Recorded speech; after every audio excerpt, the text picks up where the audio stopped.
Assalamu alaikum. Welcome to Millennium TV News. This is Fahmita Islam with you. Before moving on, let's look at today's top stories. US law on human rights in Argentina's dirty war, says Obama. 6 arrested in Brussels attack investigation.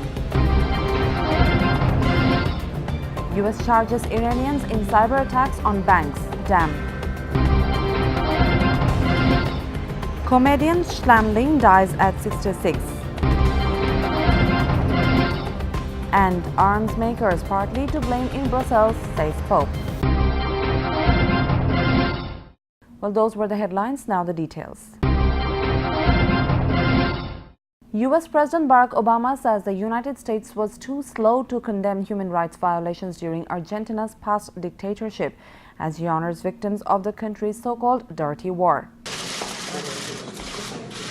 There's been controversy about the US President Barack Obama said the United States was too slow to condemn human rights violations during Argentina's 1976 to 1983 dictatorship as he honored victims of the dirty war on Thursday. But he stopped short of apologizing for Washington's early support of the military junta. Obama's state visit to Argentina coincided with the 40th anniversary of the coup that began a 7-year crackdown on Marxist rebels, labor unions and leftist opponents, during which security forces killed 30,000 people. There has been controversy about the policies of the United States early in those dark days.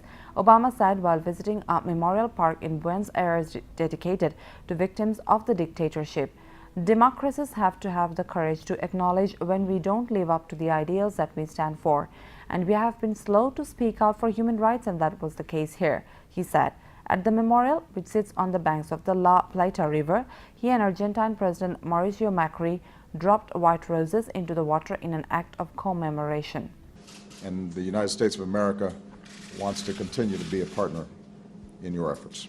Belgian police arrest 6 people in their probe of Tuesday's Islamic State suicide bombings in Brussels, while authorities in France said they thwarted a militant plot that there was at an advanced stage. Belgian police swept into action on Thursday. They arrested 6 people as part of their investigation into Tuesday's deadly attacks in Brussels. Security forces were on high alert across the continent. In Paris, authorities said they foiled a plot that was in the advanced stages, arresting a French national. The Islamic State has claimed responsibility for the Brussels bombings that killed at least 31 people and wounded 270. In Brussels, EU justice ministers agreed to work together.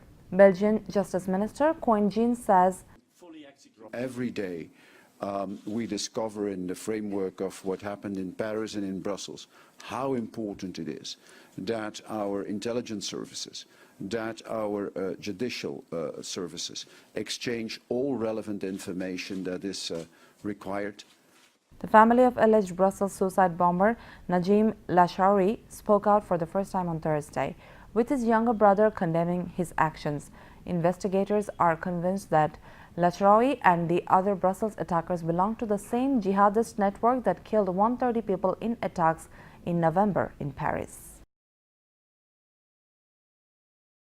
The U.S. Justice Department files an indictment against 7 Iranians, claiming they coordinated a hacking campaign going back to 2012 and 2013 against dozens of U.S. banks and a New York dam. Today, we have unsealed an indictment against 7 alleged experienced hackers employed by computer security companies working on behalf of the Iranian government, including the Islamic Revolutionary Guard Corps. A federal grand jury in Manhattan found that these 7 individuals conspired together and with others to conduct a series of cyber attacks against civilian targets in the United States financial services industry. One of the defendants is also charged with illegally obtaining access to the supervisory control and data acquisition system of the Bowman Dam in Rye, New York. At the time of this alleged intrusion, the dam was undergoing maintenance and actually had been disconnected from the system. But for that fact, that access would have given this defendant the ability to control water levels, to control flow rates, an outcome that clearly could have posed a clear and present danger to the public health and safety of Americans. Whenever you're talking about infrastructure, be it a dam, be it a highway system, be it an electrical grid, we obviously have grave concern as to the ability to affect millions of people quickly. Certainly it's very similar to the concern we have, however, with the attempted impact here on the financial system. As we saw, locking people out of online access to accounts is incredibly disruptive. The work required by companies to remediate that is incredibly expensive, literally tens of millions of dollars. So our concern has always been with cyber issues, and one of the reasons why cybersecurity is such a priority for this administration and for this department is because we are in a world where, with literally the stroke of a mouse or the click of a computer pad, damage can be unleashed much greater, at a much greater level than an individual could perpetrate alone. Comedian and actor Garry Shandling, best known for his work on the pioneering cable television comedy series The Larry Sanders Show, died on Thursday at the age of 66. Comedian and actor Garry Shandling passed away on Thursday at the age of 66. Shandling was best known for his work on the pioneering 1990s cable comedy series The Larry Sanders Show. The performer suffered a heart attack, according to his publicist. Shandling began his showbiz career as a writer for TV sitcoms such as Welcome Back, Kotter, and Sanford and Son. Dressed right, he always looks great. The Larry Sanders Show starred Shandling as the satirically exaggerated version of himself hosting a fictional late-night TV talk show. Shandling won an Emmy in 1998 for his writing on the series finale. Pope Francis uses a traditional pre-Easter ceremony to condemn the Brussels attackers as well as arms manufacturers and traffickers for what he says is their partial responsibility for Tuesday's bombings. As Easter approaches, Pope Francis humbles himself before a group of refugees. The Pope used a traditional foot washing, which he opened to all faiths in 2013, to condemn the deadly Brussels attacks claimed by Islamic State. But the Pope also condemned arms makers and the people who distribute the weapons, saying they too were partially responsible for Tuesday's bombings. 3 giorni fa, un gesto di guerra. 3 days ago, there was a gesture of war, of destruction in a city of Europe from people who don't want to live in peace. Dietro quel gesto Behind that gesture, there were arms manufacturers, the arms traffickers who want blood, not peace, who want war, not brotherhood. non la pace, che vogliono la guerra, non la fratellanza. 3 suspected suicide bombers hit the Brussels airport and a metro train in the EU capital on Tuesday, killing at least 31 people and wounding some 270 others. Francis said the attacks were in contradiction to the idea that people of all faiths want and can live together in peace.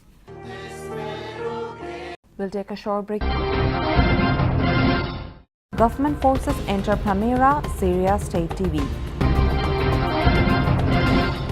Brussels holds moment of silence for attack victims. Sikhs celebrate their history. 2 U.S. officials still among missing in Brussels. Karat Sikh gets 40 years for war crimes and genocide. Welcome back to Millennium TV News. Syrian government forces push their way into Palmyra as they attempt to recapture the city and its ancient temples from Islamic State. This video from the Syrian army purports to show its forces entering the outskirts of Palmyra. They prepared for the offensive the evening before with a barrage of rocket attacks. Government troops backed by Russian air power are battling to retake the historic city from Islamic State and open a road to the eastern province of Deir al-Zor. The area contains structures that date back to 1st century when Palmyra was a crossroads of trade. Its Greco-Roman ruins are a UNESCO World Heritage Site and demonstrate the melting pot of religions and cultures the city became. But Islamic State says it has destroyed some of the religious structures because they were monuments to pagan gods. This video purports to show a palace Syrian troops encountered as they entered the city. Archaeologists are anxiously waiting to see just how much damage has been done to the area's historic structures. A large crowd observes a minute of silence in Brussels for the victims of the deadliest attacks in Belgium's history. Brussels observed a minute of silence for victims of Tuesday's attacks. People gathered at a makeshift shrine at the Place de la Bourse in the city center. At least 31 people were killed in the bombings, the deadliest attack in Brussels history.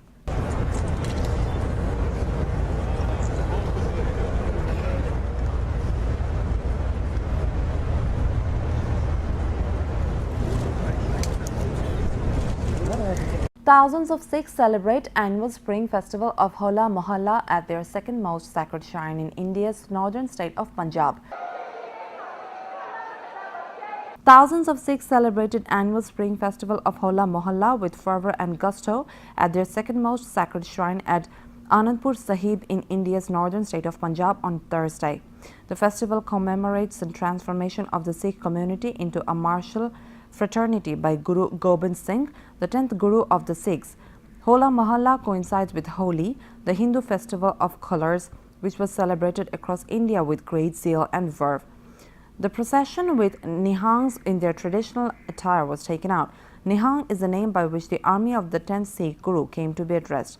Experts in martial arts, the Nihangs happened to be the center of attraction as they displayed their skills in ancient warfare known as Gatka and sword fighting. Visitors from around the world congregated at the holy shrine to take part in the festivities. This is our first time here in Anandpur Sahib, and it's a very spectacular experience for us. Once in a lifetime experience. I find very, very interesting, very, very beautiful. I didn't know that, but it's very, very emotional.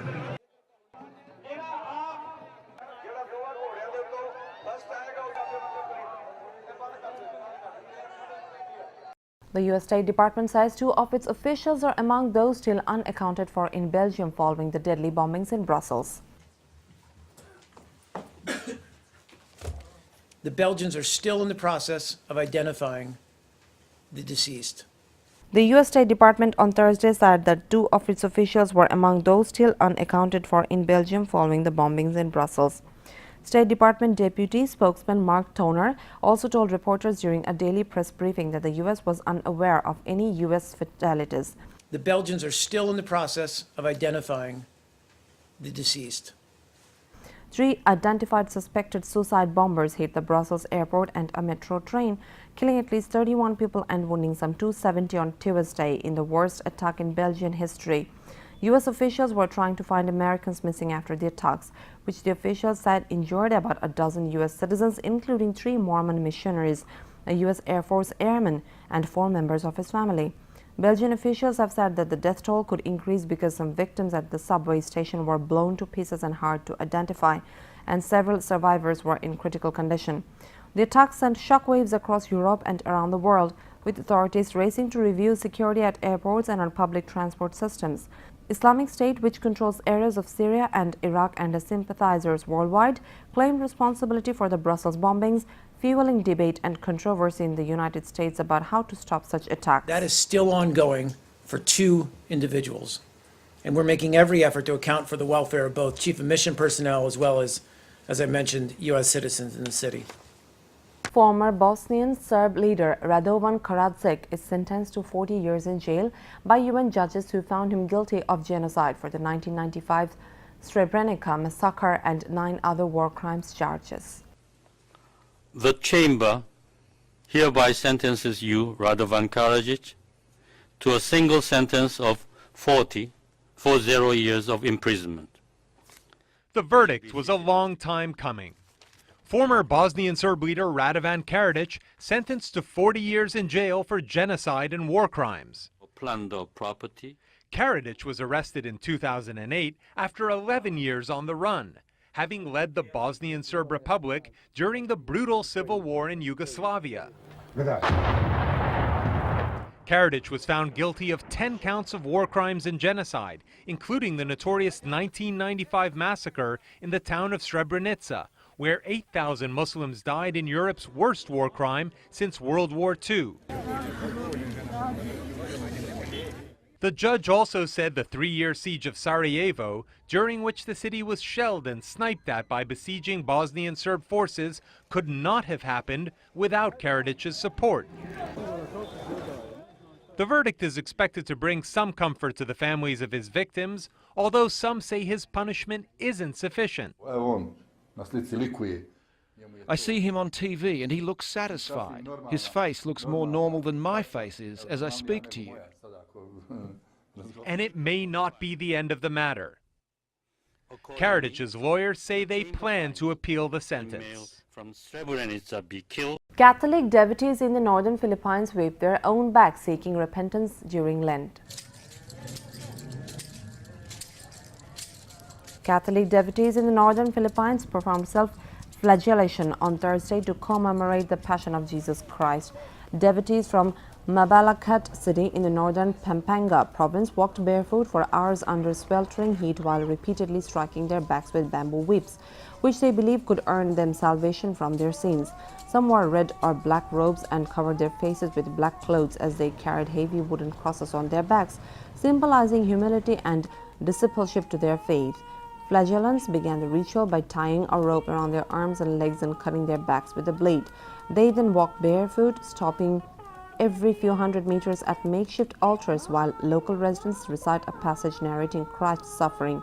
Many Filipino devotees perform religious penance during the week leadership up to Easter Sunday, which falls on March 27 this year, as a form of worship and supplication. Some believe that the practice of self-flagellation can cleanse sins, cure illness, and even grant wishes. The Catholic Church disapproves of these self-punishments as misinterpretations of faith, as prayers and sincere repentance are enough to commemorate the Lent observance. Despite opposition from the Church, such practices still continue across the predominantly Catholic country. The Philippines is the only predominantly Catholic Asian country. More than 80% of the 100 million population is Catholic.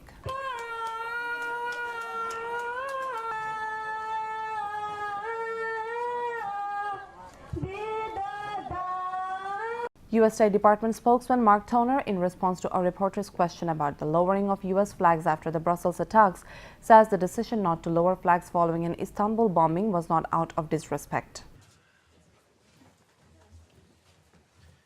Hey, everybody. U.S. decided to bring its flag at half-staff to honor Brussels victims. And I understand the decision, but my question is, what are the criteria for U.S. to show such respect to a country as similar attack happens by the same terrorist group in the other countries as well, as we saw it in Istanbul recently. But U.S. condemned the attack, U.S. showed sympathy with Turkey, but it didn't show such a high respect as bringing its flags at half-staff. So I'd like to know what are the criteria to sympathize with any country. I mean, look, to give you the specific criteria, I mean, partly that's a decision, I believe, made by the White House or by the senior leadership of a country. It in no way should be interpreted as showing any disrespect. You raised the case of Turkey, which has suffered greatly from ISIL or Daesh terrorism. And as you said, we've expressed our condolences. We have offered our assistance to Turkish authorities as they continue to face that threat. It is a sign of mourning, a sign of respect. But as to the specific criteria why this case and the other case, I just don't have that. An Israeli soldier has been detained after video surfaced showing him apparently shooting a Palestinian assailant in the head as the man lay on the ground. It took just a split second, an Israeli soldier appearing to shoot a Palestinian man who was lying on the ground. A bystander recorded the video. The soldier has been suspended from duty and detained. The man was one of two Palestinians the military says were shot dead after they attacked a soldier in the West Bank town of Hebron.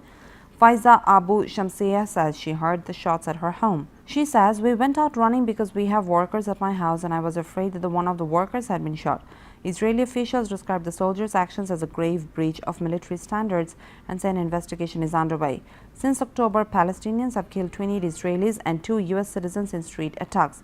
Israeli forces have killed at least 190 Palestinians.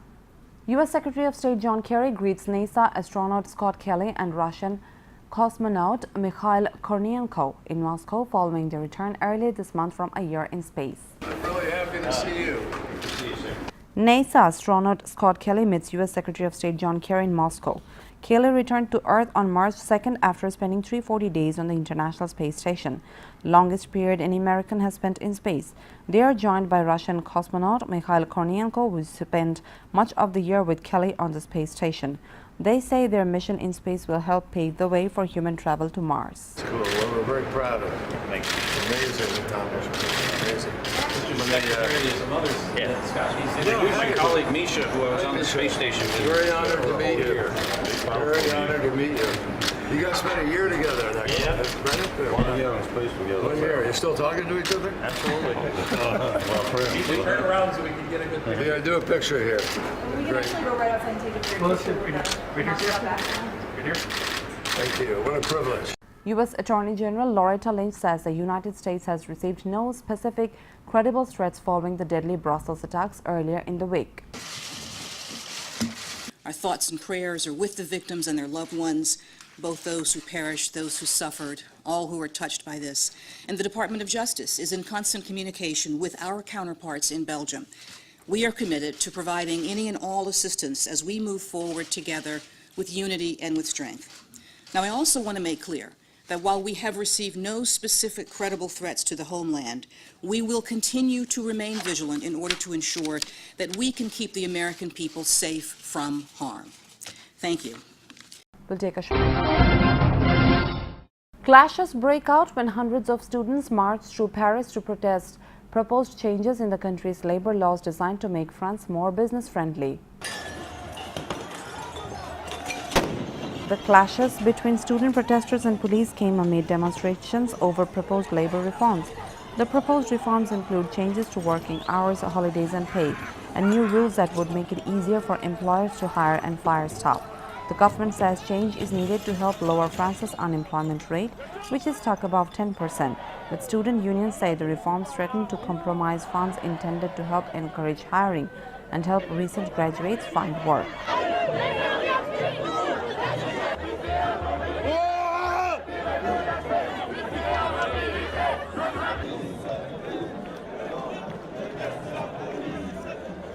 The attorney for Saleh Abdeslam, the Paris shooting suspect who was arrested in Brussels last week, says his client wants to go back to France to explain himself.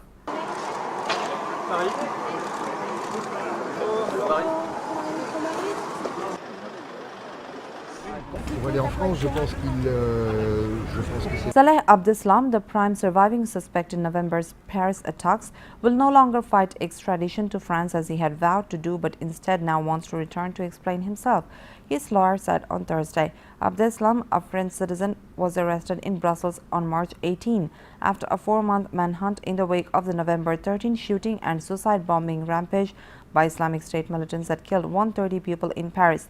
Paris prosecutor Francois Molins had said last week that it could take up to 3 months for Abdeslam to be handed over to France after the suspect said he would oppose extradition. But Abdeslam's lawyer, Sven Mary, told reporters in Brussels that his client wants to go back to France and that Abdeslam's return to Paris could happen within 2 weeks after he appears in a Belgian court on March 31st.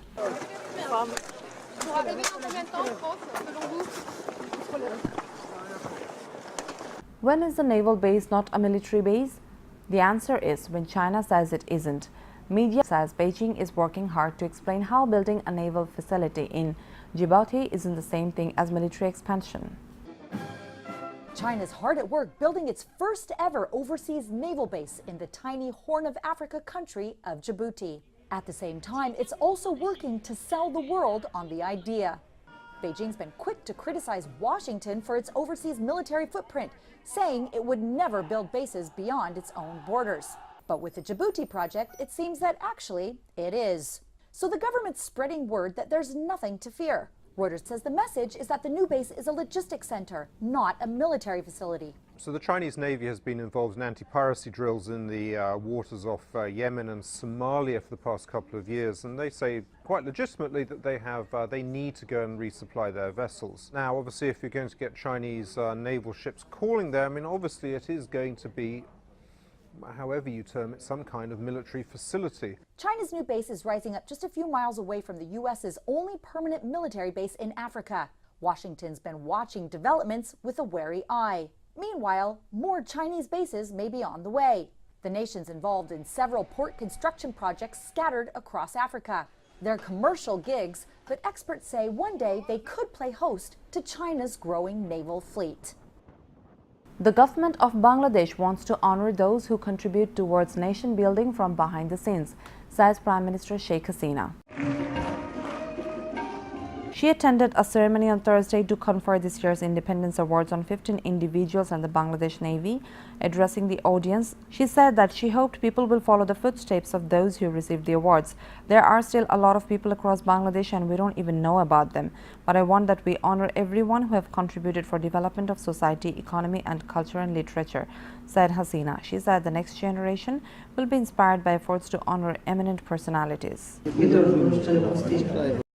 North and South Korea, locked for weeks in exchanges of angry rhetoric and heightened military readiness, traded more threats on Friday, with Pyongyang saying its military had trained to attack Seoul's presidential Blue House. Isolated North Korea is renowned for its saber-rattling and often makes threats of attacks and even annihilation against South Korea and the United States.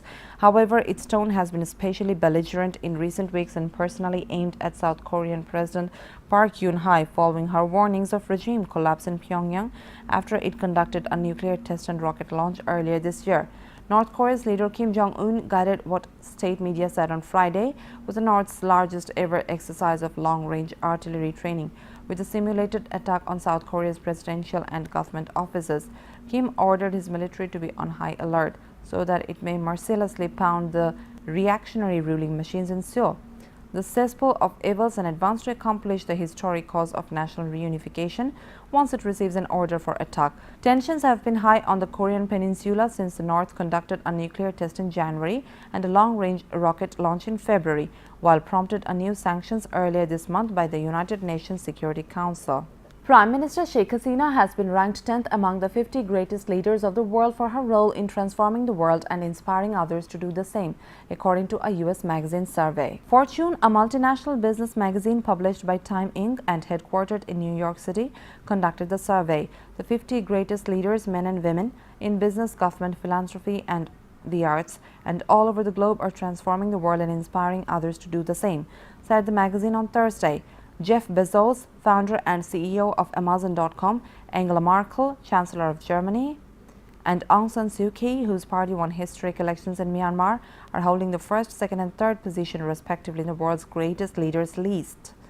As the only female leader among the Organization of Islamic Cooperation member states, Hasina has deftly navigated the competing demands of Islamic tradition and women's rights, Fortune said. She has committed Bangladesh, the nation with the world's fourth largest Muslim population, to secure legal protections for women and helping them attain more educational, financial freedom and political power. About 30% of adult women in Bangladesh now have at least a secondary education, and the nation scores better on the World Economic Forum's Gender Gap Index than any other South Asian country, it mentioned. Now the businesses news.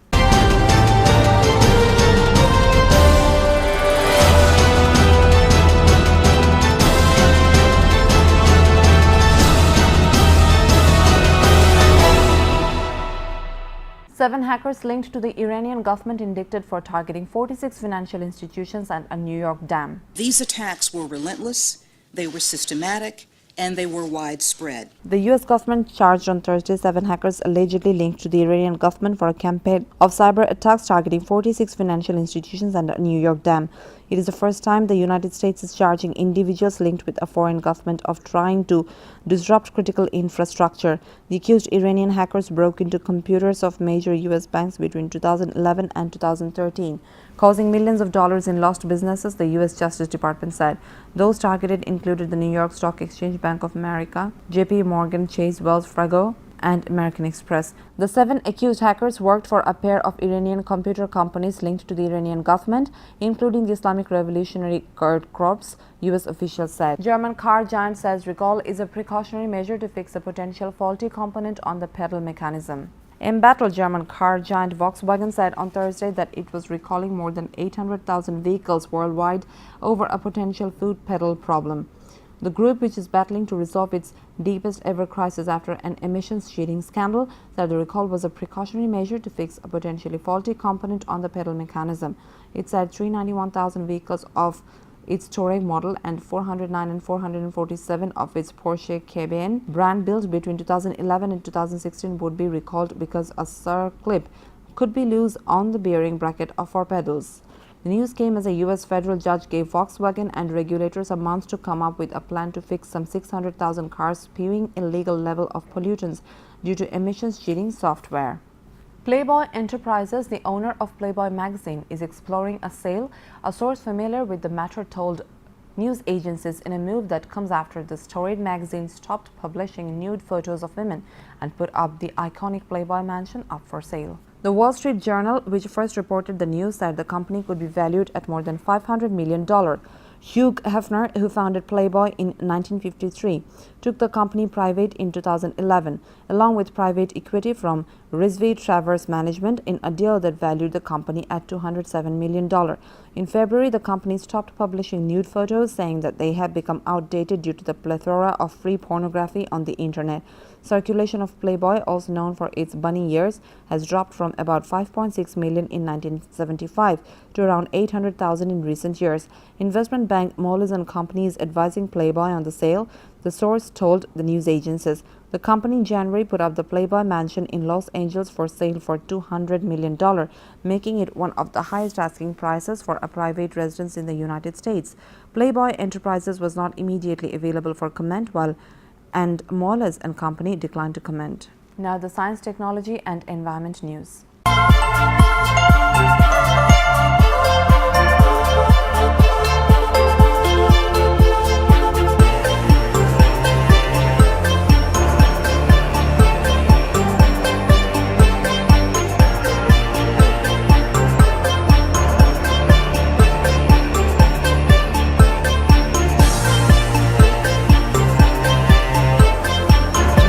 A unique experiment to capture carbon dioxide from the fumes of burning rubbish is underway in Norway. It might sound crazy, but burning household and industrial waste could help save the planet. Norwegian firm Aker Solutions has set up this large incinerator plant to capture carbon from burning items that can't be recycled. It's based at Oslo's Klemetsrud incinerator, which emits 300,000 tonnes of carbon dioxide annually. And when it comes here, what we want to do is to burn the rest that is not usable for material recovery, because it's too dirty or too mixed or whatever. We want to recover the energy in it because that's still available. So that's when it comes here, and we take care of it and burn it up, and then we use the energy to district heating and producing electricity. It's a step beyond most efforts to capture and bury greenhouse gases at fossil fuel plants. The test plant has 5 containers feeding exhaust gases through pipes and filters.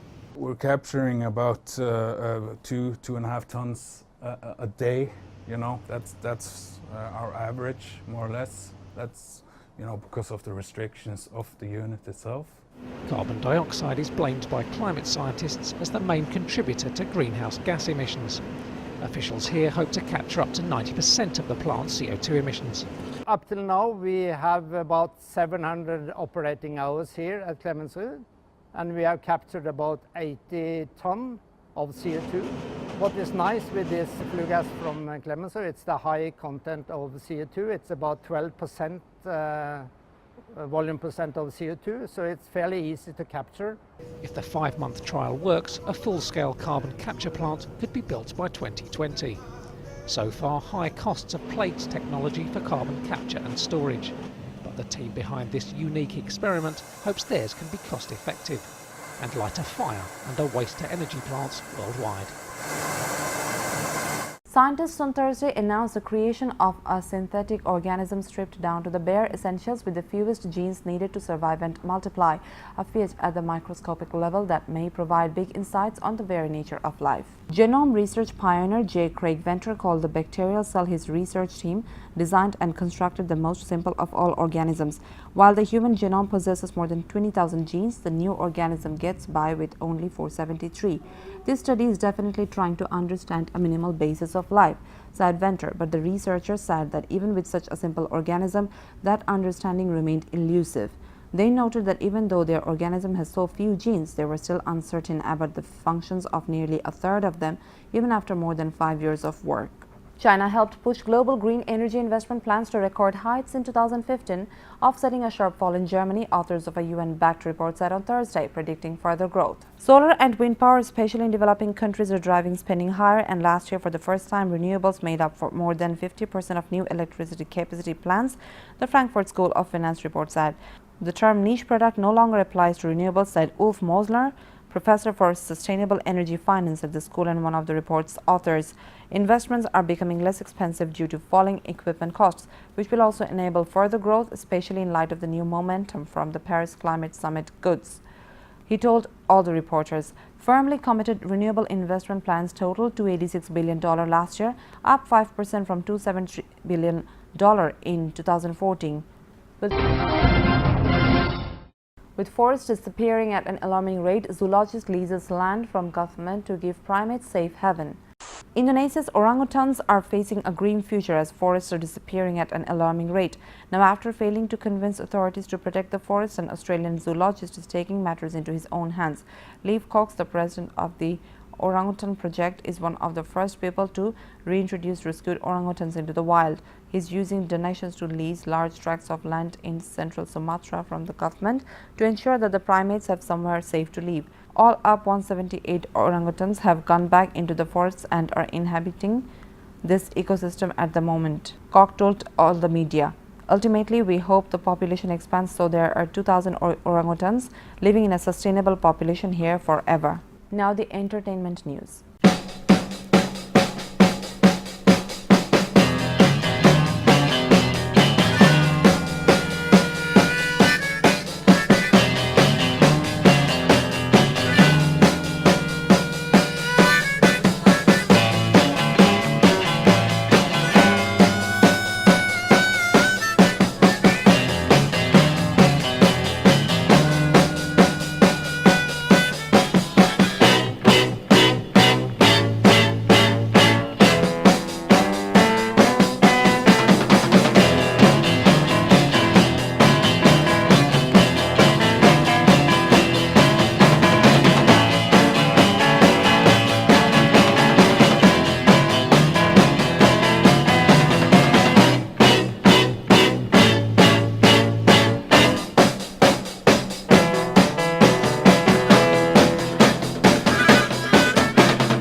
Hollywood actors including Oscar winners Julianne Moore and Anne Hathaway joined Georgia boycott threats over controversial gay bill. Some 30 Hollywood actors and directors added their voice to entertainment industry threats to boycott Georgia if the US state governor signs a new law seen as discriminating against gay people. The controversial bill passed by the Georgia state legislature last week declares that no pastor can be forced to perform a same-sex wedding. Movie and TV studios 21st Century Fox, NBC Universal and Time Warner joined Walt Disney, AMC, Viacom and Marvel Entertainment in either opposing the bill or saying they would take their productions elsewhere. Lured by tax incentives, more than 240 film and TV shows were shot in Georgia last year, bringing an estimated $1.7 billion to the state. They included The Walking Dead, Ant-Man and Allegiant. The entertainment industry joins over 300 companies, including Google and Coca-Cola, saying the law should be dropped. For the first time, parts of the Muslim-majority country declared a public holiday to mark the Hindu Holi festival. Hindus across Pakistan celebrated the religious festival of colors on Thursday that is now officially marked in the Muslim-majority country as a public holiday. Holi, which is celebrated with the onset of spring and is widely recognized for the throwing and applying of colored powders on friends and family, kicked off on Wednesday. This month, the government accepted a resolution for public holidays on the annual festivals of minority communities, which was presented by a ruling party politician in the National Assembly, Ramesh Kumar Vangwani, who is also patron-in-chief of the Pakistan Hindu Council. He says this year it was not just Hindus celebrating Holi. We had people from different backgrounds and religions celebrating with us, throwing colored powders and distributing sweets. It's a beautiful and vibrant festival, and it's a great time for family and friends to get together. we are very thankful to Pakistan government that they had announced holidays for all of our festivals. The minorities feel like they have been blessed by God. Millions in the Indian subcontinent, including Bangladesh, celebrate the Festival of Colors with great fervor. Holi is a festival of colors, fun and frolic, and is celebrated by millions of Hindus in the Indian subcontinent to welcome the spring. An ancient Hindu festival, Holi, is marked as a triumph of good over evil and has become popular among non-Hindu populations in South Asia. In Bangladesh, many members from the Muslim community also join their Hindu neighbors to celebrate the festival by smearing abir and spraying watercolors on each other. Students at universities and colleges in Dhaka, Bangladeshi capital, and elsewhere get drenched in color, singing and dancing together. For the Hindu community, who constitute about 10% of the population, this festival brings a message of unity and friendship and helps in bridging the communal divide. People forget about the caste barriers as rite of colors acts as a great leveler, keeping the true spirit of Holi. The Hindu community in Wari near Dhaka color their faces with blue, depicting the Hindu god Krishna. As Sir Mick Jagger and his mates debuted in Havana on Friday, audience should expect more rock than rebellion. Cuba's revolutionary regime and the Rolling Stones have one thing in common: unexpected longevity. The left-wing government has defied expectations by outlasting the Soviet Union, its former backer, by decades. The Rolling Stones, a 54 years old unruly rock and roll act, still wow crowds with impressive fame for septua generations. These two worlds collide in Havana, Cuba's capital, on Friday, with the British band's debut there. The show takes place against a backdrop of slowly improving relations between the US and Cuba, former Cold War enemies. Now the sports news. Top seed Serena Williams dropped the second set before bouncing back to beat compatriot Christina McHale 6-3, 5-7, 6-2 in second round action at the Miami Open in Florida on Thursday. The 8 times winner of the event took more than 2 hours to dispose of the world 56 and notch her 14th consecutive victory against an American opponent. The last countrywoman to beat her was Big Sister Venus in Montreal in 2014. Playing on what almost amounts to her home court, Williams was not in top form, making more than 40 unforced errors, but she finally wore down McHale in the third set. She is clearly capable of playing great tennis. She showed it today. A relieved Williams, speaking of her opponent, told the media in an on-court interview, "Miami is such a special place to me. I live so close to here," continued the 21 times Grand Slam singles champion who resides in nearby Palm Beach Gardens. The former Ajax, Barcelona and Holland star was diagnosed with lung cancer in late October. Dutch football legend Johan Cruyff died on Thursday at age 68 in Barcelona, Spain, his foundation said in a statement. The former Ajax, Barcelona and Holland star was diagnosed with lung cancer in late October. On March 24, 2016, Johan Cruyff died peacefully in Barcelona, surrounded by his family after a hard-fought battle with cancer. The statement said, "It's with great sadness that we ask you to respect the family's privacy during their time of grief." Last month, Cruyff made an upbeat statement saying, "Right now, I have the feeling that I'm 2-0 up in the first half of a match that is not finished yet, but I'm sure that I will end up winning." Cruyff, a former smoker who had heart surgery in 1991, is rated among the all-time greats in football and won the European Footballer of the Year award 3 times. Let's have a look at Millennium TV News recap. U.S. law on human rights in Argentina's dirty war, says Obama. 6 arrested in Brussels attack investigation. U.S. charges Iranians in cyber attacks on banks. Damn. Comedian Schlamling dies at 66. And arms makers partly to blame in Brussels, says Pope. You are up to date with our top stories so far here on Millennium TV, and don't forget to log into www.millenniumtv.net. Thank you for staying with us. Allah Hafiz.